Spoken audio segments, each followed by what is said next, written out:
communiqué de l'Ordre national des pharmaciens du Congo suite à la séance de travail avec Monsieur le Premier ministre, chef du gouvernement.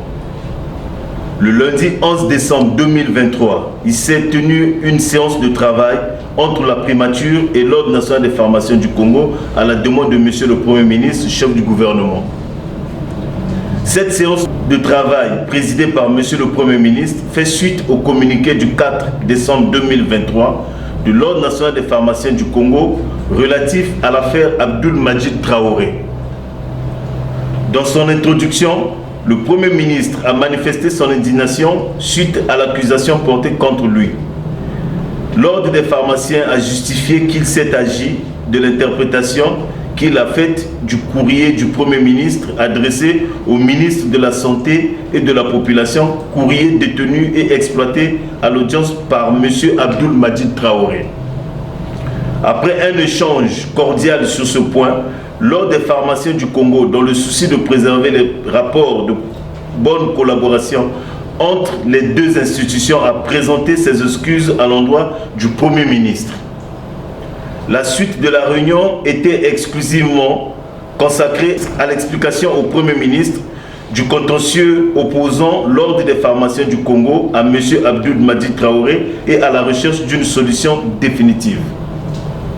Concernant l'arrêt numéro 19/GCS 023 du 16 novembre 2023 de la Cour suprême, M. le Premier ministre a souhaité qu'il soit respecté, d'autant plus qu'il ne donne pas droit à M. Abdoul Majid Traoré d'ouvrir une pharmacie au Congo sans être inscrit à l'un des tableaux de l'Ordre national des pharmaciens du Congo.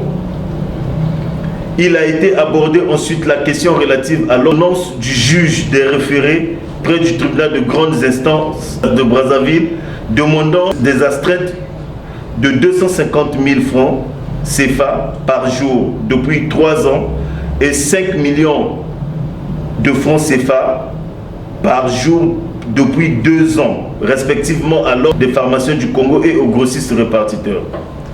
Le Premier ministre a regretté cette décision de justice susceptible de mettre à mal le climat des affaires au Congo.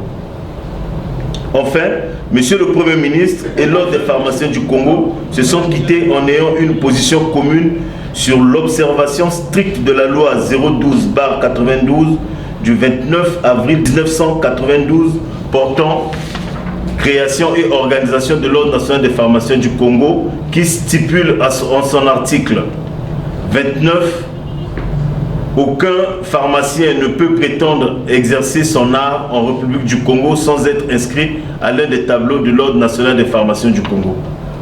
Fait à Brazzaville le 12 décembre 2023, le Conseil national.